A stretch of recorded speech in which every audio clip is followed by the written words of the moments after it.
जनाब थाने एक ऐसा इश्तियारी सप विखा रहे हैं जिसकी दहशत दूर दूर इलाकों तक जनाब फैल चुकी है। 2 साल जनाब हो गए इस सप नूं जनाब डंगोरियां दे आर्डर हो चुके गावां दी जनाब बड़ी पक्की मुखबरी ते अज जनाब इनू घेरे दे विच जनाब ले जाया जा रहा। पूरी जनाब थाने सल्ला टाउन चौक दी जनाब पुलिस पूरे कब्रगुस्तान नू घेरे विच ले चुकी जमा पासो जनाब सप नू नाके लग चुके बड़े बड़े जनाब इंजीनियर आ चुके इस गल ते जनाब मशवरा हो चुका कि इनू उत्ते मारिया वंजे या इनू थल्ले ढा के मारिया वंजे। फैसला जनाब ये कर दिता गया कि उत्ते जनाब मारिया वंजे ढंग इन्हों जख्मी किया वंजे। ए जनाब इनू ढंग लग रहा है बारा साहब भी बड़ा जनाब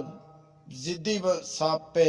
ढंग झल रहा लेकिन तले नहीं गिर रहा। ए जनाब उन्होंने गिराया जा रहा थोड़े सामने जनाब सप नू गिराया जा रहा है उत्ते नू मार रहे हैं जनाब बड़े ए बिल्कुल जनाब अपनी सब मंजिल ते पहुंच चुका सोटे सप नू लगने शुरू हो गए जनाब सिर मुकम्मल कुट दिता गया बड़ा बड़ा ऑपरेशन जनाब कामयाब हो गया। ए जनाब बंदा हुण सोटे दे उत्ते सप लेके जा रहा पूरे जनाब इलाके दे विच ऐलान हो गए भाई सप इश्तियारी मरी चुका बिना खौफ तो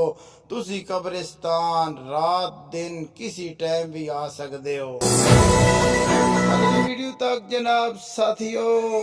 इजाजत चाहना पाकिस्तान